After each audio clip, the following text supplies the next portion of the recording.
হেইনেকেন এবং creative farm বোদেগা সম্মিলিতভাবে boring phone launch করছে। ফোনটির মাত্র 5000 ইউনিট এইচএমডি তৈরি করবে, আর সবগুলো ইউনিট গিভওয়ে করা হবে। ফোনটিকে যতটা সম্ভব সিম্পল রাখা হয়েছে, সাথে ডিস্ট্র্যাক্ট না করার জন্য ফোনটিতে কোনো থার্ড পার্টি অ্যাপস অথবা ইন্টারনেট অ্যাক্সেস থাকছে না। বোরিং ফোনটি নোকিয়া 2660 ফিলিপের উপর ভিত্তি করে একটি স্বচ্ছ কেসিং এবং কাস্টম মনোক্রোম থিম নিয়ে আসবে। ফোনটিতে একটি 2.8 ইঞ্চি QVGA মেইন ডিসপ্লে এবং একটি 1.77 ইঞ্চি কভার ডিসপ্লে রয়েছে, এবং পিছনে এলইডি ফ্ল্যাশ সহ একটি 0.3 মেগাপিক্সেল ক্যামেরা রয়েছে।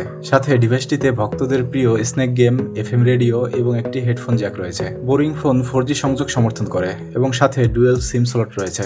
ডিভাইসটিতে 128 MB ইন্টারনাল স্টোরেজ রয়েছে, যা মাইক্রো এসডি কার্ডের মাধ্যমে বাড়ানো যাবে। ফোনটিতে 1450 mAh রিমুভেবল ব্যাটারি থাকছে, যা 3G বা 4G নেটওয়ার্কে 1 সপ্তাহ পর্যন্ত স্ট্যান্ড বাই এবং 6 ঘন্টা টক টাইমের প্রতিশ্রুতি দেয়। আপনি কি ফোনটি পেতে আগ্রহী তা কমেন্টে জানাবেন, আর এইরকম নতুন নতুন টেক আপডেট পেতে চ্যানেলটি এখনই সাবস্ক্রাইব করুন।